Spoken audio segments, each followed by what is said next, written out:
Hello, everybody. About 6 or 7 years ago, it was one of the best shows, one of the most popular shows, actually. In May 2019, we featured Shoshana Zuboff talking about surveillance capitalism. Remarkable woman. I actually blurbed her book, The Age of Surveillance Capitalism, The Fight for a Human Future, at the New Frontier of Power. It was a long time ago now, more than 6 years ago. And her term, surveillance capitalism,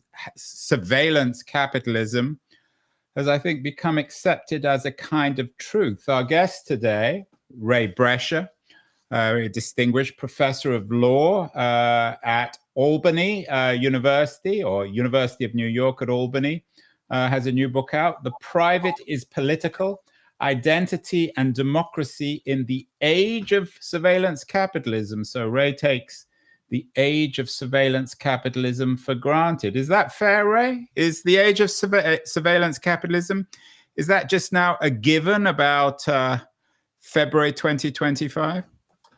I think that's right. It's great to have followed Professor Suboff with this book and on your podcast because she was quite prescient at the time. And I think we're living in the world that she named, which is one of surveillance capitalism, where the technology we use, from the moment we get up to the moment we go to sleep, and perhaps even while we're sleeping. I know I've got a watch that monitors my sleeping, so maybe it is 24/7 that we are being surveilled, sometimes with our permission and sometimes without. So I think she was spot on 6 years ago, and it very much, this work complements that. Ray, some people might object to the idea of the inevitability of surveillance capitalism. They might say, well, I don't wear an Apple Watch, and I choose, even if I have one, I choose not to wear it at night. I don't have a smartphone, or I switch it off, or I have all the privacy settings. So there's nothing inevitable in some people's minds about the age of surveillance capitalism. How would you respond to that? Well, I don't, you know, the if you leave your house, if you walk into a store, if you really don't use the internet, if you don't use a GPS, I mean, certainly there may be people who are completely off the grid, but I think that is, people like that who really are completely off the grid are by far the exception. And even there are still ways to surveil them. So yes, there may be people who don't have a smartphone, don't have a Fitbit or a smartwatch, don't have a smart TV, don't get in the car, don't go shopping, don't go online. Yes, sure, there are people who might be like that, but I think that they really are the exception. You're poo-pooing that, but even if you walk into a store with your smartphone, and you choose to buy something with your digital wallet, does the store really know that much about you? And is that really what's happening if you go to your local pharmacy and buy some toothpaste? Are we revealing our identities to that store? Well, I have certainly had the experience, I'm sure many of your listeners have as well, of quite literally walking past a store with my smartphone on, walking past a store, sort of pausing for a moment. Maybe it was a coffee shop, and looking up and say, oh, this is one of those chains, and not going in and continuing to walk, and then within minutes getting an ad pushed to me by that store. So again, I think that I don't think it's over dramatic or making a mountain out of a molehill to say that our activities, particularly our digital lives, are subject to surveillance. Now, are those activities generally subject to surveillance by the government? No. There are aspects of what we do. I drive a car with an easy pass. That is tracking my movements, and someone could track my movements. The government can track my movements using easy pass. But what the book is really concerned about is the fact that while with respect to government, we have some protections based in constitutional law and statutory law for our most intimate details of the most intimate details of our lives. But with respect to private companies, there are far fewer protections, and even those protections that we have, we sign away with a click of an accept button to accept cookies and to accept terms of service. And that's really what the book is geared more towards, is that the private, the fact that private entities as opposed to government have far fewer checks, and those checks that might exist, we often click away. So you're suggesting that private companies, the Amazons, the Googles, the TikToks, the Facebooks of the world, they themselves aren't being, so to speak, surveyed. It's only surveilled. It's only us, the individual, the citizen. Oh, I couldn't tell you if Amazon is being surveilled by the government. I'm certainly not surveilling Amazon. But yes, the what I'm trying to get at in the book is that those companies and many, many more are engaged in that kind of surveillance. And it's not just me that talks about these concerns. Brad Smith from Microsoft, Roger McNamee, who is an original investor in Facebook, he describes what a lot of these companies do is they create what he called data voodoo dolls, right? Sort of they replicants of us that allow them to, they build profiles of us and then try to match us with others and other people who are similar to us in those profiles, and then to try to market information to us, market things to sell, market engagement, whether it's getting us to keep scrolling, to keep watching that funny little video, or to join a group that might, I don't know, try to storm the Capitol, which is exactly what happened in late 2020, 2021 on Facebook, where Facebook was encouraging people to join Facebook groups that were organizing to protest and ultimately were involved in the insurrection on January 6th. Now, this has been documented quite well by an expose in the New York Times and other outlets that this kind of use of our information, the things we search, the things we like, the things that are pushed to us, the things that our friends like, that's the data that is being used to build these voodoo dolls of us, and then allows people, those entities, to push stuff to us. Ray, you live up in Hastings-on-Hudson, you work in Albany, so I'm guessing you weren't in DC on January 6th. I was not. And I'm also guessing your politics, given the nature of this book. And I'm not even sure if you're on Facebook, but had you been in Washington, D.C. on January 6th, and had on one of your Facebook profiles, had you been invited to join the protests, you wouldn't have joined, would you? I mean, what I don't understand is that this data only confirms what we already think. So it's only the people in these groups who were skeptical of the election, who were part of MAGA America, who would have been trolled and encouraged to attend this thing. You wouldn't. So I don't really understand why it matters. It's only confirming what we already think in the first place. Well, I don't know that that's necessarily the case. I think that there are individuals who had information pushed to them that they were told that the vice president had the ability to overturn the election. He did not. His own lawyers were telling him he did not. He was saying he did not, but someone was trying to convince people that he could, and some people were encouraged to attend the rally on the belief that the vice president could act to overturn the results of the election that they, results that they disagreed with.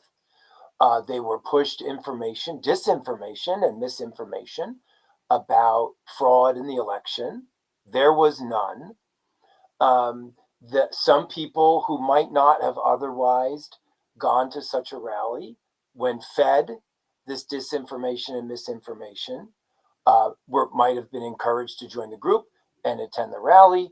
And then when the rally started getting heated and the president said that, we've got to, take back our country by force. And when Rudy Giuliani said that by showing strength, I think were his exact words, when Rudy Giuliani said, he demanded trial by combat, I think it's human nature when you get into an environment like that your emotions might run high, that your blood might start to boil, and you might do something that you might not otherwise do. And there are individuals who now are in jail who are saying, I don't want a pardon. What I did that day wasn't me, right? There are lots of people who cannot believe that they did what they did, but they were fed lies, they were whipped up, and they were driven to do something that they might not otherwise do.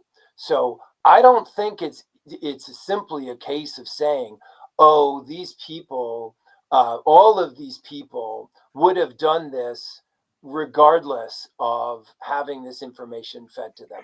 I just don't think that that's accurate. It's a very pessimistic take on human nature, that we're that susceptible, that our identities are so plastic that we can be convinced by Facebook groups to break the law. I mean, I take your point on the responsibility if you believe in this theory of social media companies. But couldn't you say the same about Fox News or Steve Bannon's podcast, or the guy at the bar who has some massive conspiracy theory? At what point should we, or must we, whether it's social media or otherwise, be responsible for what we do? Oh, we should always be responsible for what we do. And actually, I think it's a fairly, perhaps optimistic view of human nature, to recognize that humans may sometimes be pushed to do things that they wouldn't otherwise want to do, that do not think it's consistent with their values. And it's one that realizes that we are malleable, that crowds can be maddened, right? Isn't that what William Shakespeare said? The madding crowd, right? I think and great theorists, the great 20th century theorists of the crowd, like the Bulgarian thinker Canetti. So yeah, this is certainly a theme that has been taken up by many writers and thinkers over the years. I'm not familiar with that theorist, but I would say that, having been in crowds, and chanted things I might not otherwise chant in polite company, I know that the spirit of the crowd can take over us. There's a phrase called, collective effervescence, right? That we, whether it can lead to good things. It can lead to people having religious experiences, but it also can lead to violence. And I think that all of this is just accelerated with social media. Before, you could whip up a crowd, of people, as far as your voice could carry, right? The famous Lincoln Douglas debates, right? The only people who could hear them understood what they were saying. But now social media can amplify someone like Bannon or others in remarkable ways. And the old phrase, a lie gets halfway around the world before the truth gets its boots on. That's just been supercharged with social media. So is the argument in The Private is Political that these social media companies aggregate our data, make decisions, or AIs make decisions about who we are, political, cultural, social terms, and then they feed us stuff, and that accounts for not just what we do, but how we think of ourselves? Is identity, in your theory, so plastic that it can turn a mainstream law-abiding citizen into an insurrectionist? I wouldn't go that far. I think the point, I think that was certainly the case with some people in events like January 6th and others. I think I'm saying something a little different, which is more prevalent, which is we we do rely on the internet, social media to form our identities, right? That we it is easy now, easier than ever before in all of human history, to find people who are like us, to explore aspects of ourselves that we may have questions about. Whether it's I'd really love to learn macrame, or I want to find out what it's like to advocate in my state legislature. I want to join a group that wants to promote clean water, right? So those things, those elements that could be our identity, that we want to make some of our identity, those things are easier to find, it's easier to connect than ever before. But the risk is that those activities are subject to surveillance and to potential open us to potential abuse if what we're finding out about ourselves, the identity we're forming, is a disfavored identity, is a marginalized identity. And that can open us up to surveillance and abuse and harassment.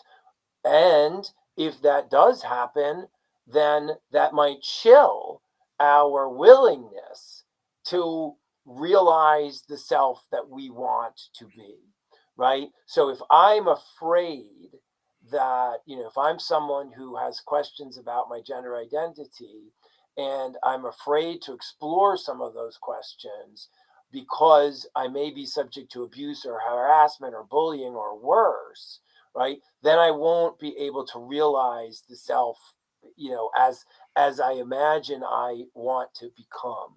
So that's there are aspects, as you were talking about, the dark side of how this information can be pushed to us.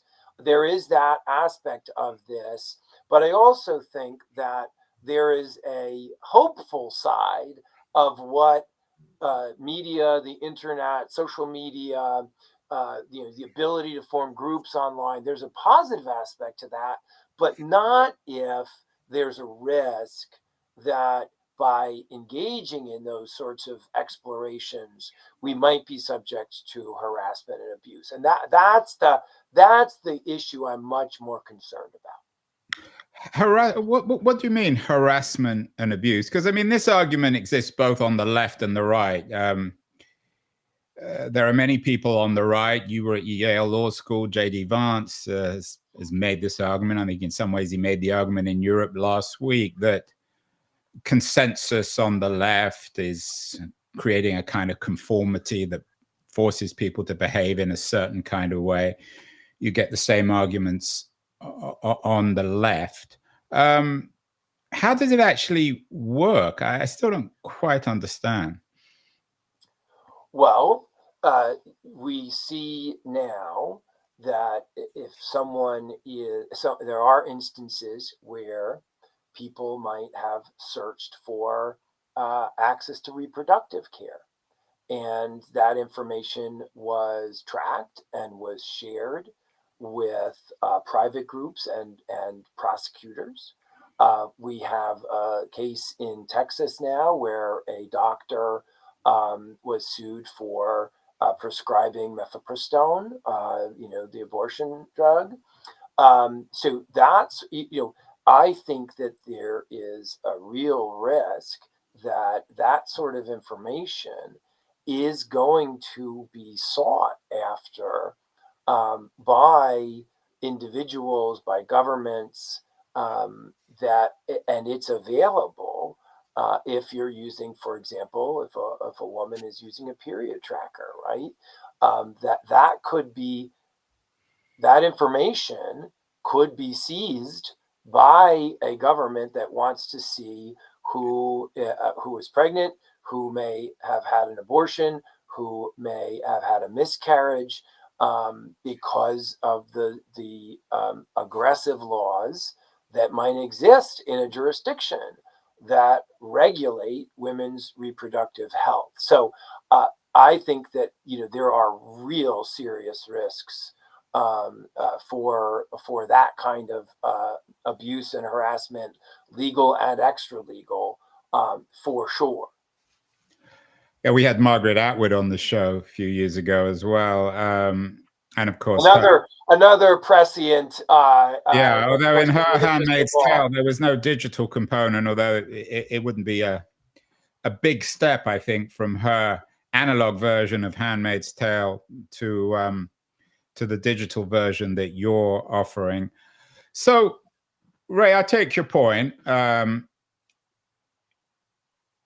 But your argument is about the age of surveillance capitalism and private internet companies. Are you suggesting there needs to be laws to protect users of social media from these social media companies and their ability to pass it on to governments or police forces?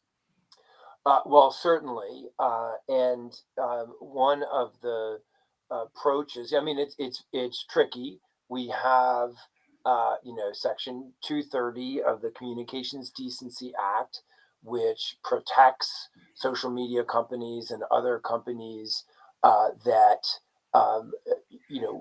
they can't be sued for information that's on their platforms. We have these end user agreements that largely immunize companies from accountability. And we have the First Amendment that protects people's speech, and that's a good thing, from being regulated by the government.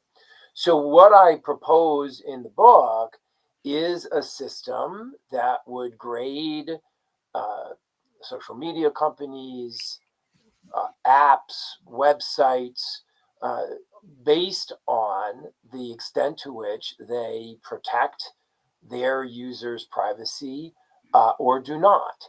And not unlike what we see in some cities where they grade restaurants on their compliance with the health code.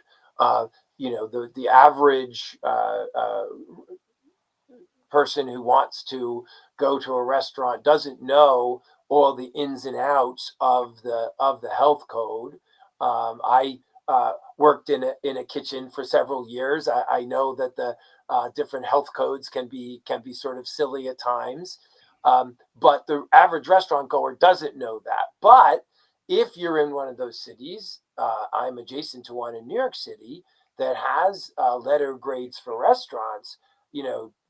Dollars to donuts. I'm not walking into one that even has a B, let alone a C grade, posted very prominently on the outside of their restaurant. Well, I'm still not entirely clear what they're being graded on. So I have no idea either. Even as I said, I worked in kitchens. I'm not talking about the kitchens. I'm talking about the social media companies. So what do you want them to be graded on in what you call this age of surveillance capitalism? On a range of different metrics. First and foremost, do the companies track our activities online within their site or their app? Do they sell our data to data brokers? Do they maintain that data? Do they use algorithms to push information to us? Do they allow people, when they've been wronged by the company and the company violates its own end user agreements, do they allow individuals to sue those companies, or do they force them to go into arbitration? So I lay out in the book a lot of different metrics that we could grade the companies by, that and they can choose. You know, if you are, I sort of call it digital. I call it digital zoning.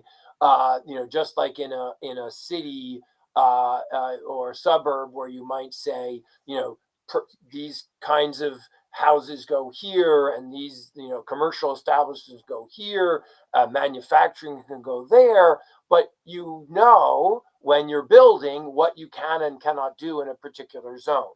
Same thing would happen here, that we would lay out those characteristics of a site that was protective of privacy. Here are the 10 points that we would want to see in a company that protects its end users' privacy, right? And any company that agrees to those conditions would get, a letter grade of an A. And then that would go on down, even to F, as the company, Yeah, but Ray, the world is not, or what you're trying to seem to be doing is turn the world into some big law school, so all these companies get graded. Firstly, everybody knows that in the age of surveillance capitalism, all the companies that would get Fs, because the nature of their business model is a data business model. So at first it sounds entirely unrealistic, highly regulatory. It would shock certainly people who are ambivalent or suspicious of the regulatory state. Is this just a sort of a polemical exercise, a rhetorical exercise, or are you serious? I'm absolutely joking. This is all a joke. No, I'm serious. I'm dead serious. And I don't think it's the heavy hand of the state. In fact, it's quite the opposite. It's a menu that companies can choose from. And sure, there may be certain companies that get very bad grades, but wouldn't we like to know that, rather than having who would get so let's imagine who would get the bad grades? Of course, Facebook, Google. Who would get the good grades? Are there companies out there, social media platforms, for example, that would not get an F, that would avoid the F grade? I think that there are a fair number of companies that, Apple is one that does less of this. Yeah, but Apple is not a social media company. Apple's business model is selling hardware mostly and services. So it's a different model.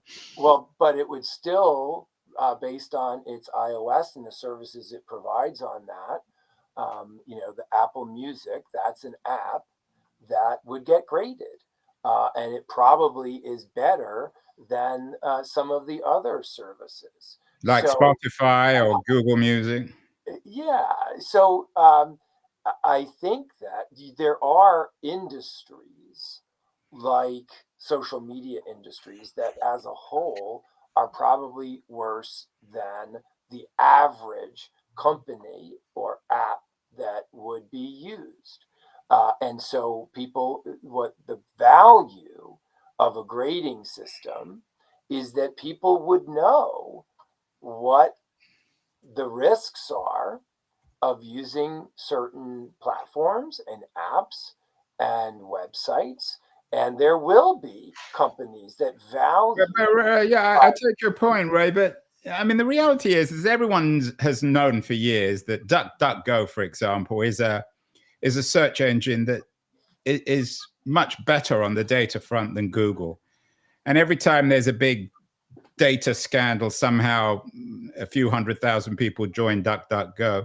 But mostly people are willing still and happy to use Google because at the moment, at least in our pre-AI age, at least, it's a better search engine. So people, it's not very hard to know these things. Everybody knows that DuckDuckGo is better than Google. Everybody knows that Blue Sky is a little better than Facebook. And yet most consumers aren't bothered. They don't care. That may be the case. You may be right that I use DuckDuckGo. I think that there are people who know the differences amongst the different search engines.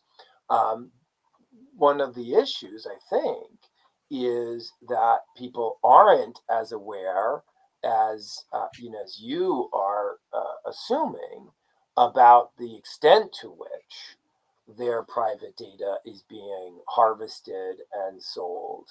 And this would give them an easy way to understand that there are some companies that are better than others, and make that very clear to everybody every time they go to download an app, to use a browser, to use a search engine, to use any kind of platform.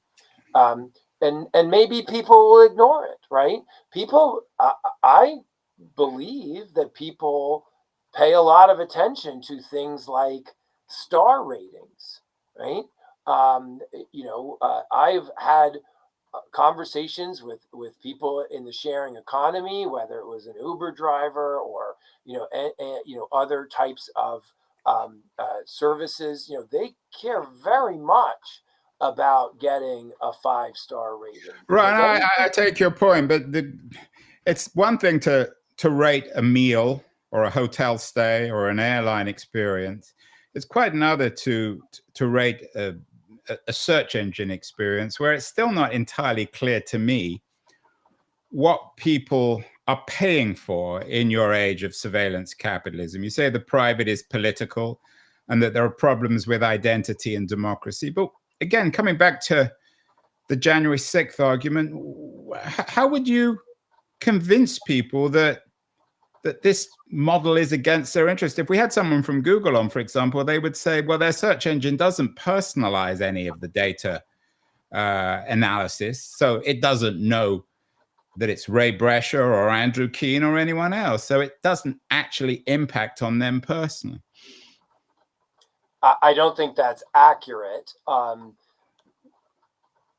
do agree that, and one of the elements of the book, one of the reasons I wrote the book, was to try to raise awareness about these issues, so that people would, just as Professor Zuboff did as well, to try to raise alarm bells about the risks here, and the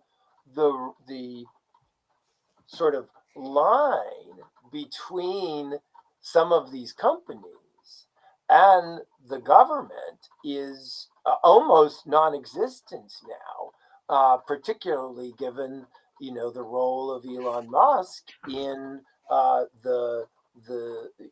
I've heard him referred to now by others as the co-president, as the assistant president, and runs Starlink and X, and has a myriad number of other companies that have contracts with the government. I mean, the line between the private and the government is quite thin, so one of the points of the book is to say there's this whole area of our lives that is highly unregulated, and could expose people to abuse and harassment, and in the Musk case, we know that Musk's two most sworn enemies, I think, are Mark Zuckerberg and Sam Altman, who operate other social media companies. So he might try to use government regulation to punish his foes. But again, coming back to the Zuboff book, for example, The Age of Surveillance Capitalism, it's had almost 4,000 ratings, almost all of them excellent, on Amazon. But Amazon is doing the very thing that she's warning about. So I'm not particularly convinced. I mean, you said you wrote this book. It's an NYU press book. You're a Yale-educated lawyer. You teach at a top law school, so it's likely that you're not going to reach a mass audience either. Aren't you just preaching to the converted in the same way as perhaps these social medias organize our data? It's possible that I would like to think the book is accessible.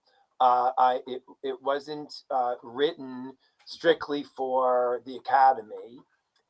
And I'm trying to do things like this, raise awareness, through podcasts and op-eds and things like that, and hoping that people will start to think more seriously about these concerns, because I do think that although a lot of these tools, these digital tools, are incredibly helpful in identity formation and allowing people to organize with others. As Brad Smith says, they're both tools and weapons, and they can be weaponized against us as well. And so that's really one of the goals of the book, is to try to raise awareness about these issues, and to try to present a workable policy. I know you have professed deep skepticism about my approach of regulating these providers by simple disclosures, but disclosures that are meaningful, and not something that folks will just click through. Well, let's just. I know I take your point, and certainly I'm not suggesting that what you're doing is somehow hypocritical or wrong. I mean, I respect what you're trying to do, but let's just use the example of Facebook. 2016, the whole Cambridge Analytica thing blew up. Everybody knew what Facebook was doing. Anyone who even looked at a newspaper or an online news source, and yet Facebook in 2025 is, if anything, stronger than it's ever been. So people clearly just don't care for one reason or another. Well, I don't know that they don't care. I think that there are a lot of things to worry about in the world right now, and I agree that something like the Cambridge Analytica scandal, a lot of people were concerned about it. I've referenced Brad Smith a couple of times now. He called it privacy's 3 Mile Island, right? And he was wrong, but he was wrong. And I think that's right. I think you're 100% right that unlike 3 Mile Island, when we clamped down on nuclear power, we did almost nothing to really protect consumer privacy. And I think that's something that we should be exploring in a more robust fashion. And let's also be clear, you've mentioned Brad Smith several times. He's perhaps not the most disinterested of observers. He's very senior legal person. I think he's the number 2 person now at Microsoft. So he has a particular interest, given that Microsoft mostly missed the social media bus, although they did acquire LinkedIn. So he may not come to this as disinterested perhaps as we might like. And everyone has an interest one way or the other, don't they?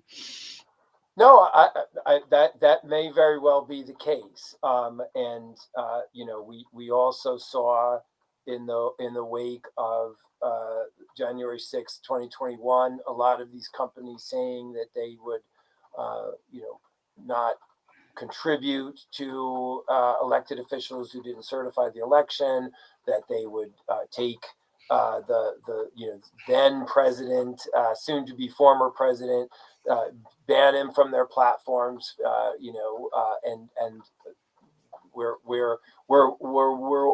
back in a world where that is not the case. Let me get one thing straight, Ray. Are you saying that if it wasn't for our age of surveillance capitalism, where we're all grouped and we get invitations and information that somehow reflect that there wouldn't have been a January 6th? That a significant proportion of the insurrectionists, or whatever you want to call them, the rioters, the people who broke the law and broke into Congress, that they themselves were somehow casualties of our age of surveillance capitalism? You know, that's a great question. I can't say whether there would have been a January 6th if not for social media. I think there are examples in the last, 15, 20 years or so. It is hard to imagine before the, everyone before everyone carried around a camera in their pocket with the ability to shoot video. We had George Floyd and the Black Lives Matter movement, and the Me Too movement over social media, and a lot of those advocacy efforts have been strengthened by the ability to use social media. So have those are certainly So it goes both examples. ways. I mean, and this Oh, comes. I'm about to get there. I'm about to get there. You also, the moms for liberty. I think they are. I was going to say moms against liberty, but I think they're moms for liberty. Moms demand action, to use two mothers groups. These groups are absolutely organizing on social media, and whether you agree with their politics or not, they likely would not have had the kind of success that they have had without social media. And those are, whether you agree with those politics or not, those are efforts of people trying to affect the political environment, the regulatory environment, the legal environment. And I applaud such efforts, even if I don't agree with them. That's part of living in a democracy. It's when those efforts turn violent and undermine the rule of law that it is problematic, and to the extent that individuals may have been prodded to engage in activity they wouldn't otherwise undertake, that is a problem. Yeah. Well, I think we'll have to agree to disagree on this one, although, of course, you know a million times more about it than me. Finally, Ray, in our age of AI, I use Claude Anthropic's AI, and I took a slide of it, and it already knows who I am. It said, "Good afternoon, Andrew," although I'm not sure if it knows much more about me. There's, of course, ChatGPT, which is the market leader in this space. Will the AI revolution only compound your concerns about the private being the political in our age of surveillance capitalism? Is it the problem or the solution, or potentially both? I think that there is a real risk that and we see this already on social media, the bots amplifying messages, creating social media campaigns. So absolutely, AI is only going to make the pace of acceleration of some of these forces much faster. So what you're saying is that the AI companies, OpenAI, Anthropic, Google Gemini, Facebook Llama, and all the others, they should be graded in the same way as the social media companies in terms of data and surveillance capitalism. Well, for sure, I would absolutely say that. I'm talking more about people who would harness those powers. I don't think we're at the Skynet phase yet, where it's going to become self-aware and start doing some of this stuff on its own. But people can harness this, these resources to create these sorts of campaigns. But absolutely, I would say that the different AI agents, if you would be graded in the system that I have devised. And finally, Ray, your system of grading, for better or worse, doesn't exist at the moment, and probably certainly won't in Trump's America. For people watching, who are concerned with what you're saying, what advice would you give? Because as you say, most people don't really have the time to do serious research into Google versus DuckDuckGo or Facebook versus Blue Sky. How do people find out about this stuff easily for people who don't want to become objects in our age of surveillance, who don't want their identities appropriated and taken advantage of and undermine democracy? I think that there are a few simple things that folks can do. One is to look at the privacy settings on their phone. One is to use browsers that don't harvest your data. The Mozilla Foundation has some information about different sites and different ways that people can protect their privacy. And we had, I've forgotten her first name, but Baker, who's the president of Mozilla, on the show recently. So we've had some shows on Mozilla. Excellent. Yeah. I think that they're doing terrific work there. Well, Ray Brescia, I'm not sure I'm entirely convinced with your argument, but what do I know? The private is political, identity and democracy in the age of surveillance capitalism. Very provocative argument, and certainly a provocative argument in terms of what social media companies or what all internet companies now should be regulated by the US government. Thank you so much. Best of luck with the book, and a real honor to have you on the show. Thanks. It's a pleasure to have this conversation. I appreciate it. Can I step on the